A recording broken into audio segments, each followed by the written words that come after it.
नमस्कार, स्वागत है आप सभी का मध्य प्रदेश और छत्तीसगढ़ की खबरों में। मैं आपके साथ निकिता कश्यप। बुलेटिन की शुरुआत करते हैं इस वक्त के हेडलाइंस के साथ।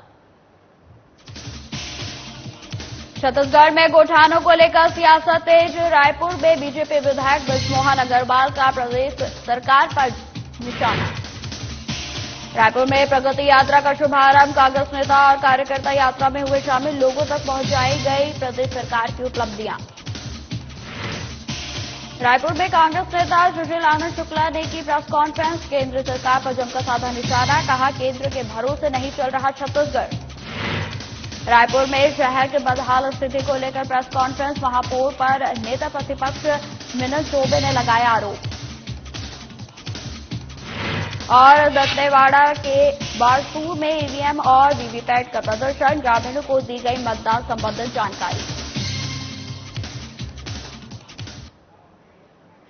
खबरों की शुरुआत करते हैं। खबर बिलासपुर से है, जहां मुख्यमंत्री भूपेश बघेल ने आज यहां अपने निवास कार्यालय में आयोजित कार्यक्रम में चिटफंड में निवेश करने वाले बिलासपुर समेत 7 जिलों के 35,368 पीड़ित निवेशकों को 4,13,88,996 रुपए की राशि बटन दबाकर उनको खातों में लौटाई। वहीं आपको बता दें कि इसमें बिलासपुर जिले के 16,615 निवेशकों की 84,55,760 रुपए की राशि शामिल है। वहीं मुख्यमंत्री भूपेश बघेल ने प्रदेश की जनता से किए गए अपने वादे को निभाते हुए चिटफंड कंपनियों के विरुद्ध कड़ी कार्रवाई भी की है। माननीय मुख्यमंत्री जी के द्वारा आज वर्चुअल कार्यक्रम करके बिलासपुर जिले के 16,600 से अधिक निवेशकों को लगभग 85 लाख रुपए की धनराशि वापसी की गई है।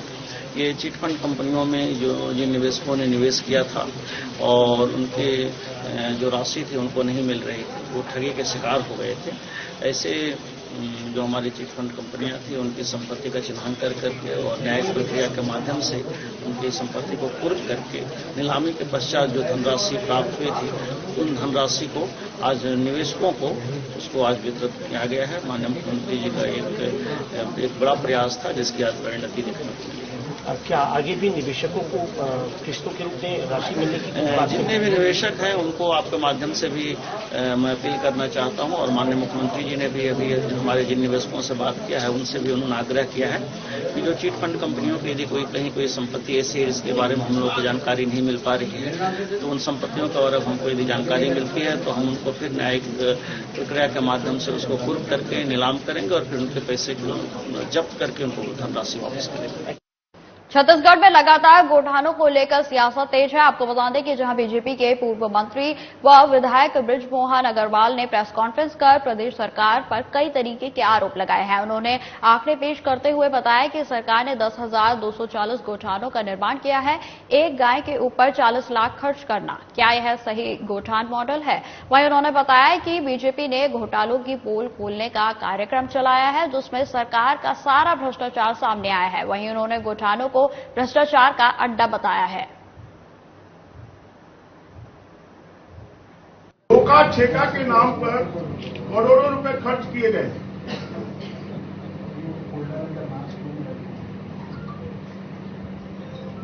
ये जो धोखा ठेका है ये जानवरों को सड़कों पर रोकने के लिए है या जानवरों के द्वारा मानव को सड़कों पर रोकने के लिए? हम सरकार से पूछना चाहते हैं कि भारतीय जनता पार्टी ने जो गौठाना की पोल खोलने का कार्यक्रम चलाया था, उस कार्यक्रम के माध्यम से यह बात सामने आ रही थी कि गौठान भ्रष्टाचार के अड्डे बने हुए हैं। ये 1334 करोड़ 65 लाख रुपए जो खर्च हुए, ये कहां खर्च हुए?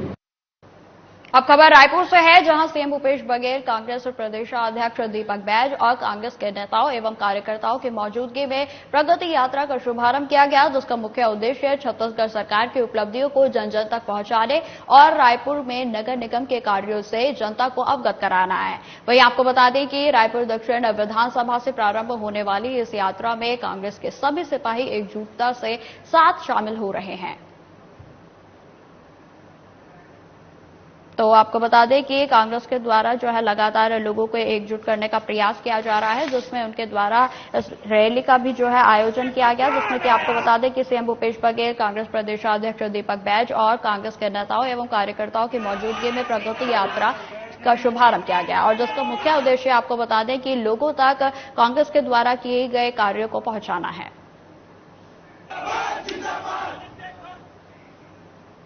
अब खबर रायपुर से है, जहां पर कांग्रेस संचार प्रमुख सुशील आनंद शुक्ला ने प्रेस कॉन्फ्रेंस की है। इस दौरान उन्होंने कहा कि बीजेपी के नेता कहते हैं कि छत्तीसगढ़ केंद्रीय योजनाओं के भरोसे चल रहा है, जबकि हकीकत इससे उलट है। उन्होंने बताया कि आर्थिक विशेषज्ञों से जुटाए आंकड़े के अनुसार बीते 5 सालों में केंद्र सरकार ने छत्तीसगढ़ से 4,61,000 करोड़ रुपए से अधिक वसूले हैं, जिसमें से छत्तीसगढ़ के हिस्से के 55,000 करोड़ रुपए अभी भी बकाया है। इसी के साथ उन्होंने कहा कि मोदी सरनेम केस में राहुल गांधी को सुप्रीम कोर्ट से राहत मिल गई है। नफरत के बाजार में मोहब्बत की जीत हुई है। भारतीय जनता पार्टी के नेता छत्तीसगढ़ की जनता पे एहसान जताना बंद कर दें कि छत्तीसगढ़ की सरकार, छत्तीसगढ़ की जनता केंद्र के रहमो कदम पे चल रही है। हकीकत यह है कि केंद्र सरकार ने पिछले 4.25 साल में छत्तीसगढ़ से 4,61,908 करोड़ रुपए वसूला है। बदले में हमको 1,92,190 करोड़ रुपए मिलना था, उसमें से भी 55,000 करोड़ रुपए आज तक नहीं दिया है। 1,37,190 करोड़ रुपए दिया है। प्रति वर्ष छत्तीसगढ़ को लगभग जो केंद्र से पैसा मिलता है वह पैसा होता है लगभग 27,438 करोड़ रुपए और हर साल केंद्र सरकार हमसे वसूलता है 92,382 करोड़ रुपए। अर्थात केंद्र सरकार जो हमसे लेता है उसका मात्र 29% हमें देता है, 70% खुद रखता है।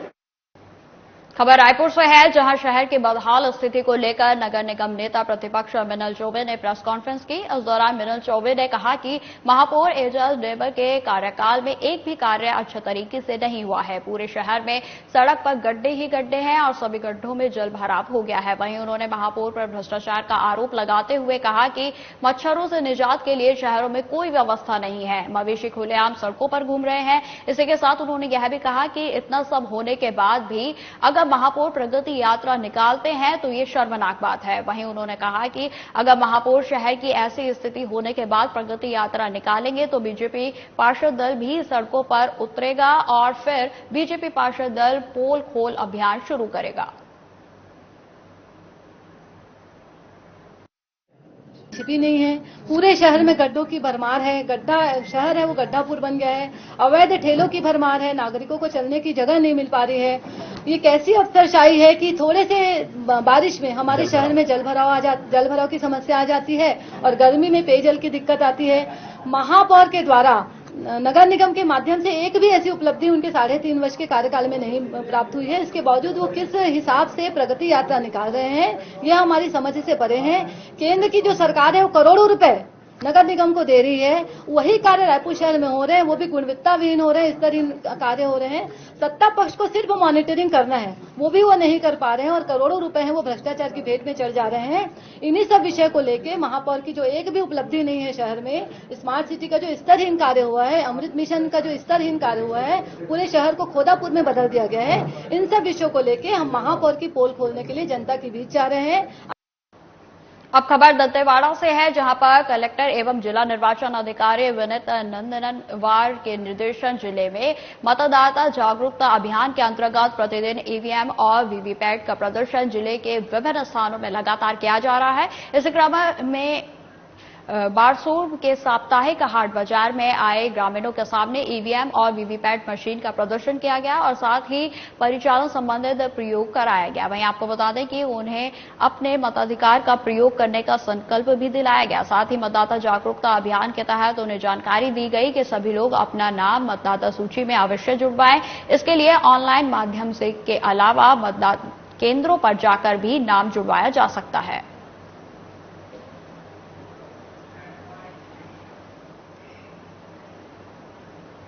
मणिपुर में हुई हिंसा के विरोध में रविवार को मानपुर के बाजार चौक में कांग्रेस के प्रदर्शन के दौरान आदिवासी नेता सरजू टेकाम की हिट स्पीच सामने आई थी। आपको बता दें कि उन्होंने हिंदू देवी देवताओं से लेकर बीजेपी और आरएसएस पर विवादित टिप्पणी की थी। साथ ही भरी सभा में विधानसभा चुनाव में बीजेपी प्रत्याशियों के क्षेत्र में प्रवेश करने पर जान से मारने की धमकी तक दे डाली थी। आपको बता दें कि वायरल वीडियो होने के बाद यहां बवाल शुरू हुआ। ब्लॉक मुख्यालय मानपुर गुरुवार को पूरी तरह से बंद रहा। इस बंद को सभी समाज के लोगों ने खासा समर्थन भी दिया। वहीं आदिवासी नेता सुरजू टेकाम के खिलाफ कार्रवाई नहीं होने की वजह से धरना दिया गया, तो उसके बाद नेशनल हाईवे को भी चक्का जाम किया गया। इस दौरान विधायक और संसदीय सचिव इंद्रशाह मंडावी का पुतला भी फूका गया। साथ ही सांसद संतोष पांडे ने इस पूरे घटनाक्रम पर सरकार को घेरा। उन्होंने कहा कि सीएम दूसरे प्रदेश की बात कर रहे हैं, जबकि यहां की जनता पूछना चाहती है कि अब तक मामले में सुरजू टेकाम की विधायक इंद्र शाह मंडावी पर एफआईआर क्यों नहीं हो पाई है, जबकि उन्होंने धार्मिक भावनाओं को भड़काने का काम किया है।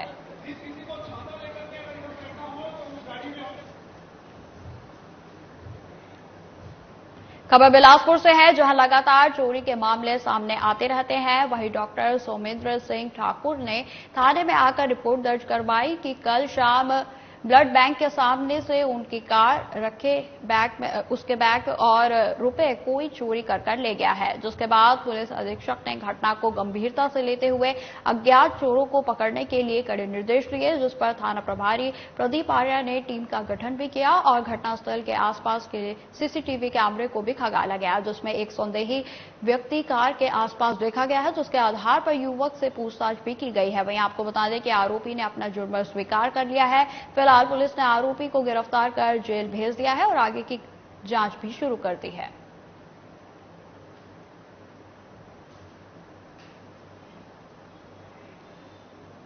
अब खबर मेहर से है, जहां पर प्रधानमंत्री नरेंद्र मोदी मध्य प्रदेश को बड़ी सौगात देंगे। आपको बता दें कि आगामी 6 अगस्त को मध्य प्रदेश के 27 स्टेशनों को जीर्णोद्धार को लेकर भूमि पूजन किया जाएगा, जहां खजुराहो रेलवे स्टेशन को वर्ल्ड क्लास बनाया जाएगा। वहीं जानकारी के मुताबिक खजुराहो स्टेशन को सबसे ज्यादा बजट मिला है और इसके साथ ही कई और विकास कार्यों की शुरुआत भी की जाएगी। करोड़ रुपए मैं आज और बता देना चाहता हूं। माननीय प्रधानमंत्री नरेंद्र मोदी जी के नेतृत्व में आज एक नया इतिहास मध्य प्रदेश के अंदर बना है।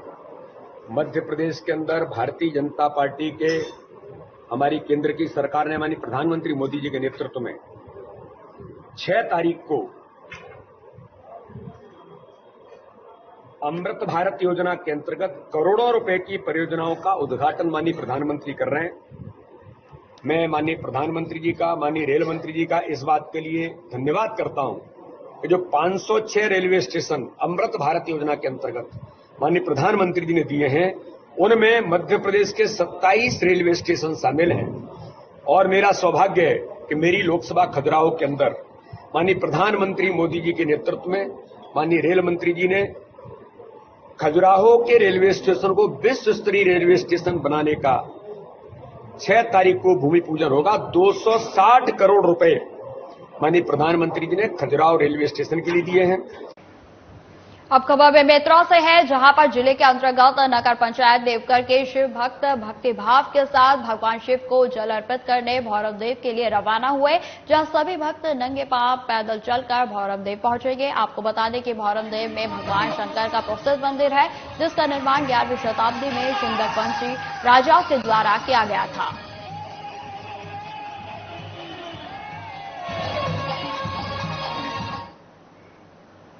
इंदौर अहमदाबाद नेशनल हाईवे पर ग्राम खेड़ी में सुबह 9 बजे मोद नदी के पास चलते कंटेनर में आग लग गई और जहां ड्राइवर की साइड में जलते ट्रक को खड़ा कर कूदकर अपनी जान बचाई। वहीं आपको बता दें कि इस घटना को लेकर ड्राइवर मुकेश ने बताया कि कंटेनर में अचानक से धुआं निकलने लगा, जिससे वह घबरा गया और गाड़ी को साइड में रोककर खुद कूद गया। साथ ही आग बुझाने का प्रयास करने लगा, लेकिन ट्रक धू-धू कर खाक हो गया। ये आग कैसे लगी है, अभी भी इसका पता नहीं चल पाया है।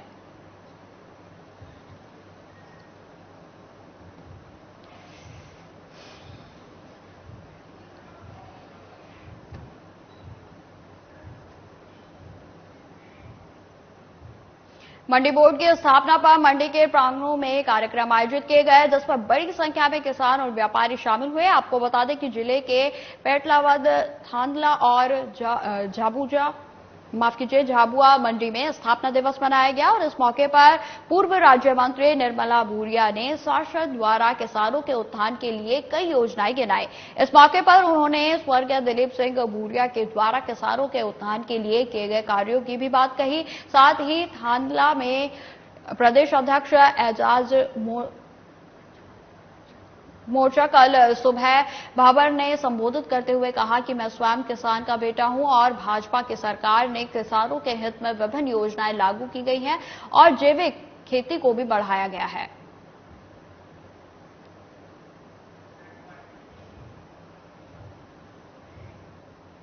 अब खबर सेंधवा से है, जहां पर मध्य प्रदेश राज्य कृषि विपणन बोर्ड के 50वें स्थापना वर्ष पर सभी कृषि उपज मंडी समितियों में स्वर्ण जयंती महोत्सव मनाया गया। इसी को लेकर कृषि उपज मंडी समिति सेंधवा में कृषक संगोष्ठी का आयोजन भी किया गया, जिसमें नगर और क्षेत्र के नागरिक, व्यापारी और किसानों ने हिस्सा लिया। आपको बता दें कि कार्यक्रम में मुख्य अतिथि बसंती देवी यादव, अध्यक्ष नगर पालिका सेंधवा, मौजूद रही। लगातार होने वाली बारिश को देखते हुए आज और कल के लिए सभी स्कूलों को बंद करने के निर्देश जारी किए गए हैं। उसके अलावा मेरे सभी जितने नदी नाले रखते हैं और जहां पानी का भराव है, सभी मेरे लोगों से मेरी अपील है कि कृपया करके इनके पास ना जाए, क्योंकि पानी के बहाव अचानक जो है तेज। सीहोर जिले के श्यामपुर तहसील में मंडी बोर्ड भोपाल का 50वें स्थापना दिवस पर स्वर्ण महोत्सव मनाया गया, जिसमें भारसाद अधिकारी, तहसीलदार श्यामपुर चंदेल, सरपंच श्यामपुर नवीन चौहान और मंडी सचिव अनिल बगेनिया द्वारा कर्मचारियों को सम्मानित भी किया गया।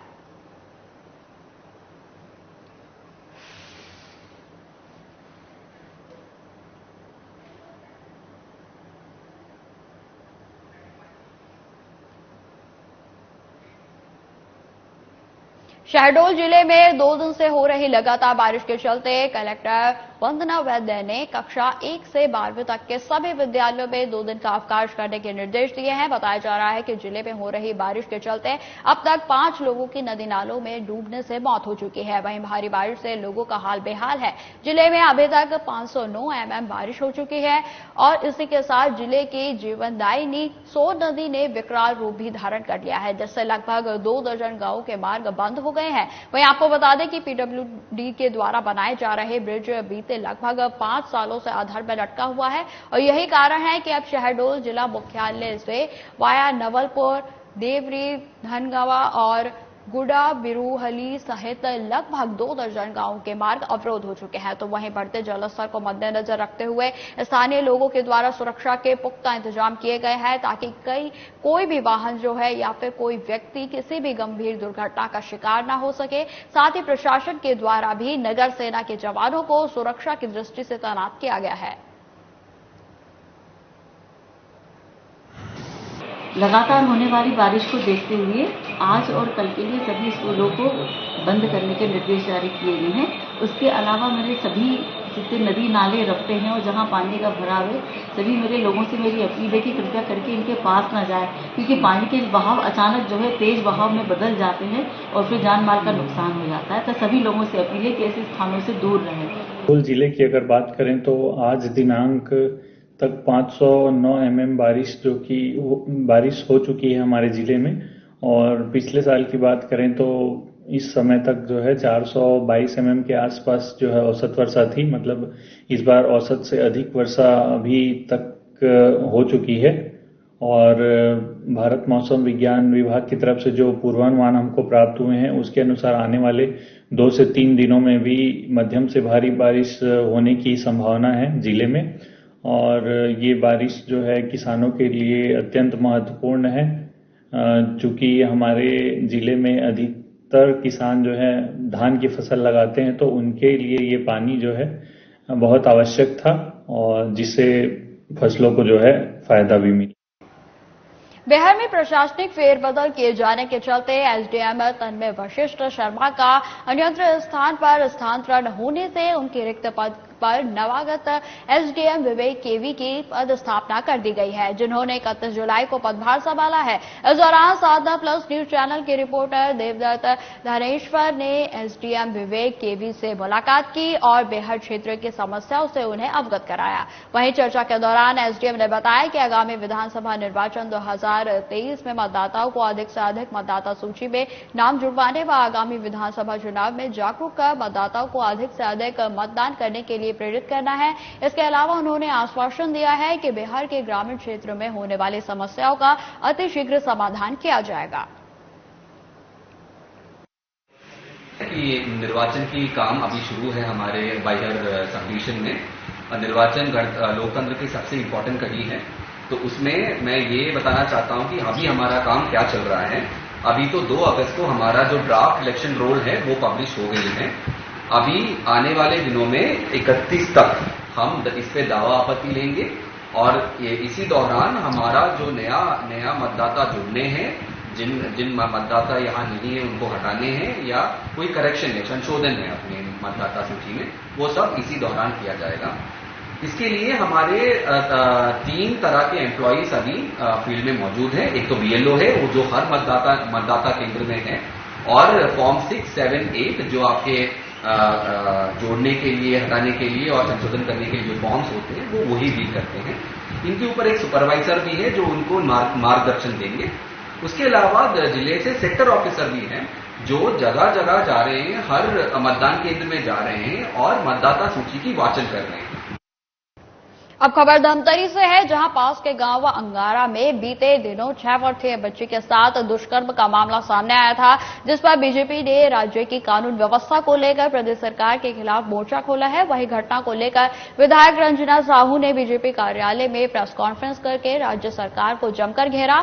इधर कार्यक्रम के बाद आक्रोशित महिला मोर्चा ने राज्य सरकार का पुतला दहन किया और उसके बाद राज्यपाल के नाम एसडीएम को ज्ञापन भी सौंपा गया। वहीं विधायक रंजना साहू ने पत्रकारों से चर्चा करते हुए कहा कि प्रदेश में कानून व्यवस्था पूरी तरह से चरमरा गई है। साथ ही उन्होंने कहा कि भूपेश सरकार के राज में बहनें बेटियां बिल्कुल भी सुरक्षित नहीं है। हैवानियत इतने चरम पर है कि 6 साल की बच्ची तक को नहीं बख्शा जा रहा है। इस दौरान विधायक ने जमकर प्रदेश सरकार पर निशाना साधा। हमारी महिला मोर्चा की बहनें, सभी बहनें आज बरसते हुए पानी में बैठी थी, क्योंकि ये बहुत दुर्भाग्य है कि जब से सत्ता में आई है कांग्रेस की सरकार, तब से निरंतर हमारी बच्चियों के साथ, हमारी महिलाओं के साथ दुष्कर्म के मामले बढ़ रहे हैं। आज वैसे ही यहाँ पे हमारे ग्राम अंगारा में ये छोटी सी बच्ची के साथ, शायद आप लोगों ने पेपर में पढ़ा है और आए दिन किसी न किसी अखबार में यह छपते ही रहता है कि आज छत्तीसगढ़ में एक ये बन गया है, महिलाओं के साथ और बच्चियों के साथ दुष्कर्म के मामले बहुत ज्यादा बढ़ चुके हैं। लेकिन यह भूपेश की जो सरकार है वह नाकाम सिद्ध हो रही है कि एक छोटी बच्ची के साथ बलात्कार होता है और उनके मुंह से एक शब्द भी नहीं निकलता।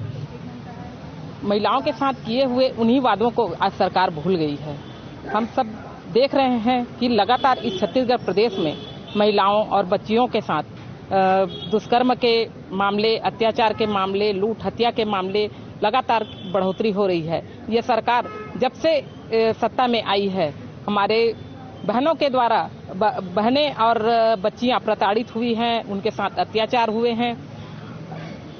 भारतीय जनता पार्टी महिला मोर्चा जिला धमतरी के द्वारा सरकार को जगाने के उद्देश्य से, उनके मौन को तोड़ने के उद्देश्य से आज हम सब गांधी प्रतिमा के सामने मौन विरोध प्रदर्शन करके भूपेश सरकार का पुतला दहन किया और साथ में राज्यपाल के नाम ज्ञापन दे करके उस बच्ची के साथ, जो अंगारा में 6 साल की नाबालिग बच्ची के साथ दुष्कर्म का घटना घटी है, उस बच्ची के लिए हम लोग आर्थिक सहायता की मांग किए।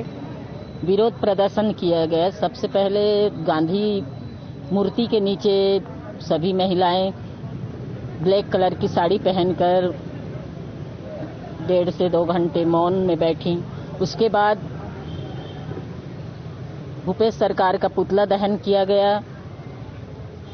ये घटना धमतरी जिला की है। कुरुद विधानसभा के ग्राम अंगारा में एक 6 साल की बच्ची के साथ दुष्कर्म होता है और उस बच्ची के परिवार वाले जब पुलिस में रिपोर्ट लिखाने जाते हैं तो इसे रिपोर्ट लिखने के लिए मना किया जाता है। ये भारतीय जनता पार्टी के लोगों के द्वारा विरोध करने पर उनका रिपोर्ट लिखा जाता है। ये छत्तीसगढ़ पूरा, यहाँ पे कोई बच्चे सुरक्षित हैं, ना महिला सुरक्षित हैं, ना कोई सुरक्षित हैं। फिलहाल इस बुलेटिन में इतना ही। खबरों की और भी जानकारी के लिए बने रहें हमारे साथ। नमस्कार।